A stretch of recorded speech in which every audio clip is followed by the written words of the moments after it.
It's chilly out there, especially when you compare it to this time yesterday. As you see through the overnight, we may stay pretty stationary with those temperatures hovering right around 40 degrees. And for the very early onset of storm number 2 tomorrow morning, 6 a.m., we may even start as a little bit of rain, but by 7, 8 o'clock, it's going to be full on snow and heavy at times with reduced visibility here. You see the winds right now, not too bad down across the southwestern part of the state, 40-mile-per-hour winds. But look at tomorrow morning, 6, 7 o'clock, we could see some 40 to 50-mile-per-hour wind gusts here across much of the state. So that'll be some blinding visibility for early travel. It's going to be absolutely treacherous tomorrow morning with not only reduced visibility, snowfall rates up to an inch an hour, but also definitely some slowdown, some delays, and some slick spots as we see some gusty winds through much of the day and afternoon and evening tomorrow as well. So we've got winter storm warnings up for all the mountains here within the state. Winter weather advisories again for the valleys, 2 to 5 inches heading our way. We'll again go through the timing here coming up in my first alert weather forecast. All right, Sean, thank you very much. For the first time this season, an avalanche watch is in effect. Right now, forecasters say avalanche danger is considerable for slopes facing west, north, and east. You don't have a lot of options. Forecasters expect dangerous and complex avalanche conditions to develop on these slopes with large natural and human-triggered avalanches likely. 2 News spoke with a member of the Avalanche Center here, an avalanche forecaster, about the risk and danger after the snowfall. Take a listen. So the snow that sat out with this period of high pressure, just like not really active weather, cold, clear nights, some warmer days, it kind of felt like spring in January. That's the exact weather that is going to create weak snow, or what we call facets. So the snowpack was faceting, and that happened throughout the snowpack throughout the past over a month since our last significant snowfall on January 9th. And so that weak base, it's not the whole snowpack, but a large chunk of it is kind of setting the stage for this new storm snow. Now, this new storm snow is going to create a pretty hefty slab on top of a very weak base. It's like building a house on top of a pile of sand. So we know that there's going to be large destructive avalanches, and there'll be more, and they'll increase in size as we add more snow and more wind.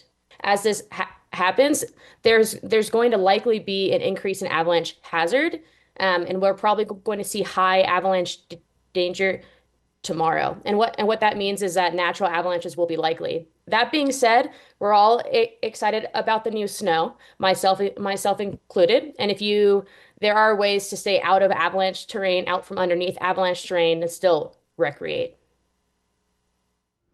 You know, we tend to have our friends from the Utah Avalanche Center on this very show. We will probably do that maybe on Thursday. We'll see how things get going here. We'll have them in the studio if we can lure them in here for 7 o'clock.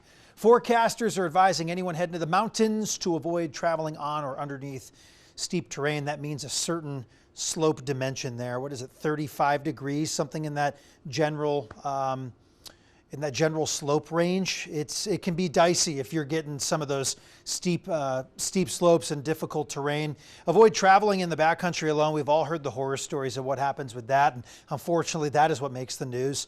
Be sure to travel in groups. And everyone needs to be carrying working avalanche rescue gear. That includes a transceiver, a probe, and a shovel. By the way, if you have the gear and don't know how to use it, that also doesn't help. So know how to use the gear. And even if the storm ends, avalanche danger is definitely still present given the instability of the snowpack. We talk about it a lot, and you just need to know what you're doing and stay on top of the snow at all costs. The storm we're getting isn't just a northern Utah storm. Check it out. Brian Head getting in the mix in southern Utah. They got another nearly foot of snow this week with even more in the forecast. Samantha Hoffman reports. Ski Utah tells me that this year's low snowpack is an anomaly, and they expect more visitors to come with this week's winter storm. Despite having less snow than previous years, Brian Head is still busy and expects to stay open for the entire season. I've never seen so many bare spots as yesterday. Some skiers say they now assume bad ski days over good ones. But now it's like, we have to go. It's an amazing day for one time only. But others think the draw to Utah skiing stays strong. Our first few days here, there wasn't snow, and it was still great. Yeah, we still had a lot of fun. Because it's such high elevation. They're like, you still always have a base, you know? Brian Head Ski Resort says their visitation has varied throughout the season. The one thing that we really rely on are temperatures, and so this has been a warmer winter. And so even for us at Brian Head, the highest resort in Utah with some cold temperatures, that causes us to have impacts on our ability to make snow. This year they expanded their snowmaking equipment to make snow faster. General Manager Tom Pettigrew says this need is a reality of the industry. We never have an average winter. There is some similarities, which is unusual between this winter and last winter. And that's something that I haven't always seen that much of before. Ski Utah says many resorts are adding incentives to attract in-state visitors, such as raffles and meal vouchers. Brian Head says Utah skiing is still growing rapidly, and the resort is expanding its terrain. We're working through that process with the Forest Service, which will add to the high altitude skiing that we have. But for some snowboarders, they're worried for the future. I'm worried because last year also wasn't very good. If you live out of state, I would consider going somewhere else. Ski Utah added that one storm can change an entire winter. Back in 2002 for the Winter Olympics, there were 40 inches of snow in just 24 hours. In Brian Head, Samantha Hoffman, KUTV News. I think that was Samantha's first taste of what goes on at Brian Head. Very cool. The deadline for Republicans to gather enough signatures to put Prop 4 on the November ballot was Sunday. Utah Republican Party Chairman Rob Axson says the party has collected, quote, way more than 200,000 signatures. They need signatures from around 141,000 eligible voters in at least 26 of the 29 state Senate districts to put the question of whether or not the state should have an independent redistricting commission on the ballot. These signatures still need to be verified and counted by county clerks all across the state. In Utah County, the clerk says in total, they've received an estimated 1,900 packets. Earlier this week and earlier this month, Utah County found that hundreds of submitted signatures were invalid due to forgeries of names or addresses. Natalie Wattis spoke with the Utah County clerk about what's next in this process and if they've received any more fraudulent packets. We have 21 days to go through the packets and verify the signatures. And that's, it's an involved process of multiple steps in there. We have to count for the packet, put it in our spreadsheet. We have to put it in Vista. We have to count how many signatures are in each packet. Then we have to start reviewing them. So we look at what's in the packet, look at the name, signature, address, age, and see if we can find them in the voter rolls and verify whether that signature matches, if the address matches, or the age. There have to be 2 points of confirmation. You have to verify the signature for one, and then either the address has to match perfectly or the age does. So if either the other two are off, we have to reject that signature. Got it. And I understand that previously there were some signatures that your office had to reject. Can you tell me about that? So yeah, when we first started, there were there were several signature gatherers that were turning in fraudulent packets. They had the names right, but the signatures just didn't match. So I put it on a tracking sheet and I was calling the voters and asking them if they remembered signing on that specific day. And a lot of them said, no, that was not me. And then we even had some packets where the names we couldn't find them in our voter rolls, and the addresses, they were just kind of made up. The streets were right, but the addresses were incorrect. So it was like addresses that fell between houses or addresses that had the street continued that would have been a house down the street, but the street ended. So the addresses were just bad addresses. And I can kind of understand where that's coming from, is because in many states, when they do these petition packets, they do a statistical sampling of the signatures, and then they just apply that statistical sample to the whole batch. We're here in Utah, we look at every signature, and we have to verify every signature. I'm glad we cut it in the beginning. It was just the first couple of weeks that we were getting these, and the sponsor worked with us diligently, and they let those packet gatherers go. Davidson says felony charges could be presented to signature gatherers who forged signatures. He's not sure when those charges will come, but the Utah County Attorney's Office is already working on getting affidavits from voters who say they did not sign a packet. Coming up here tonight on Arc Salt Lake, a Lehi fire burns behind a neighborhood. What those neighbors have to say about how close things got to their homes earlier today.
Zone.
Well, tonight we're hearing from neighbors in Lehi who had a scare when a fire burned right behind their homes. Where are the flames? There they are. Jason sent me this video today. Cause of the fire still under investigation. Leslie Duarte reports.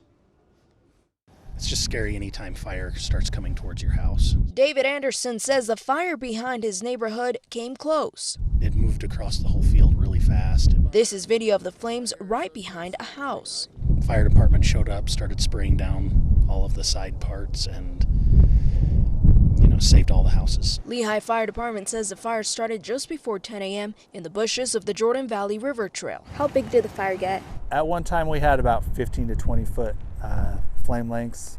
It was phragmites that were burning. They burned pretty big, pretty hot, and pretty fast, but they go out pretty quickly as well. The fire department says while the fire burned fast, they were able to control the perimeter and put it out quickly. We had units on both sides when it got even close to the houses, so we felt pretty confident that no houses were actually going to be threatened. Nobody was injured or evacuated. Was this an encampment fire? We're not going to rule that out, but it doesn't appear so. From the reports we got from the first arriving officer, we didn't have any reports of anybody leaving the scene, and we weren't able to see anything on our drone footage or his drone footage. What is the cause of the fire? At this time, we do not know. The fire department also stopped by many times throughout the day to check for any hotspots even after the fire was put out. Reporting from Lehi, Leslie Duarte, KUTV 2 News. Good clean firefight. Well done to everyone out there today in February to knock that one down. Right now, Utah's new traction laws are in effect. A law that passed last year allows UDOT to enforce traction laws up to 24 hours before a storm begins. Hey, we finally made a good decision with the traction law. Will you see that? The enforcement is happening now at both in Big and Little Cottonwood Canyons. In an effort to help drivers prepare, UDOT is once again offering their Cottonwood Canyon sticker program, which is a great idea here. It provides free winter tire inspections, helps speed up the process if you want to get up the canyons. The sticker program wraps up on the 28th, and you better go get yours if you want to dive into some of the goods. I have been seeing a lot of the pictures and videos coming out of a lot of our resorts today. Specifically, we just showed you a camera up at Brighton, but our friends at Alta enjoying some nice grapple snow. I don't know if it was a true Utah powder day here, Sean, but the storm definitely has a different sort of density to what we're seeing in terms of what's fallen at the higher elevations so far. Yeah, it was the warmest of the three storms here, and we saw a good 8 to 12 inches for many of our ski resorts. But the main event arrives tomorrow for storm number 2, and it'll be stronger, it'll be colder, and it'll be more impactful for the valleys, especially bringing us our first decent snow this season. You could see upwards of 2 to 5 inches of heavy valley snow. Cold front arriving between about 7 to 11 a.m. and it's going to be accompanied with some pretty heavy damaging winds, 40 to 50 miles per hour. So that will reduce visibility. It's just going to be a mess tomorrow morning, so make sure you have the proper traction. Extra caution on bridges and ramps, decreasing speed, increasing the following distance as well. Don't slam on your brake pedals as well. Temperatures already alone after storm number 1, 10 to 20 degrees colder right now. We're currently sitting into the 30s and 40s up and down the Wasatch Front, and we're mainly dry. We've got a few isolated rain showers, or snow showers that is, up into the mountains and more so across the northern end of the Wasatch Front. Few lingering showers down towards the south, but generally we're wrapping things up with storm number 1. Those southern mountains, I think you're going to start to see the precipitation, the snow for you kind of ramping up here through the overnight. So here's storm number 2 back out towards the west, the cold front associated with it across Nevada and into California. Look at all that rain and moisture that's going to be heading our way here through the next 12 hours. So let's track this out for you, time it out. 5 a.m. for the first early start of the morning commute. We've got heavy snow down towards the south and west, including the Cedar City area. Mix of rain and snow in portions of Washington County. Snow developing just north and west of the Great Salt Lake into the Cache Valley area. Still dry here across much of the Wasatch Front, including the Salt Lake Valley. But by 8 and 9 o'clock, that's when things start to kind of go downhill here. Visibility's decreased. We're seeing some strong winds, heavy snow moving in, maybe up to ½ inch to 1 inch an hour rates from Logan down through the Provo area. Through 11 a.m., it's still a mess here up and down the I-15 corridor into Richfield. That cold front pushes out further towards the east, and then it's more so isolated in the afternoon. So I think the evening commute will be much better, though we'll still have some delays and certainly some impacts across some of the higher terrain. And then Thursday, we are quiet, dealing with a much better day, cold though, and then here's the third and final storm moving in. This will be more impactful for our southern areas here as it impacts southeastern Utah and central Utah as we make our way into Friday morning. So how much snow? Valleys generally 1 to 5 inches, the benches about 4 to 8 inches. The mountains generally picking up an additional 1 to 2 feet of snow. Bryan Head, when this is all said and done, will likely see 3 feet of snow, 10 inches in the Panguitch area. Cedar City can maybe see 5 to 9 inches. Monticello maybe up to 10 inches. So tomorrow's highs staying into the 30s. Much colder weather out there. St. George George, you're looking at some rain, but maybe even a better chance for snow for you on Friday, then warming up, drying things out into the weekend. And then across the Wasatch Front, we've got that first alert weather day for tomorrow, 35 into Thursday, and then again, maybe a few showers on Friday, warming up into the weekend. So we're finally here where we're going to be dealing with our first accumulating snow of the season. Yeah, I'm such a good listener for all of you meteorologists when you share your forecast, right? I was actually just sharing your exact words about the timing in a post. I tagged you on Facebook because they said, will you share your photos with me tomorrow? And they say, nothing here now. And I said, well, wait until tomorrow. 5 a.m. a lot of the state, 8 a.m. to 11 to noon. Could get a little messy. Yeah, learn how to drive again, please. It's going to be dicey out there. Yeah, if you can maybe hold off on your morning commute, push it back, working from home. That's going to be smart to do so because I think it's going to be, there's going to be a lot of travel delays. Hopefully not too many incidents out there, but it's going to be pretty slick. All right. Turn on the tube here tomorrow morning. Get the latest. Thank you, Sean. Coming up on Arc Salt Lake, the NCAA ski competition coming to Utah. How about this? When you can watch alpine and Nordic events.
Due to our fresh snow, the NCAA moving the National Collegiate Ski Championships to Utah. Alpine competition will be at the Utah Olympic Park in Park City. The Nordic events will be up at Soldier Hollow in Midway. It's cool to see something coming here instead of leaving us like the event at Deer Valley did. Yeah, let's hope this pattern continues, right? Well, the competition runs from March 11th through the 14th.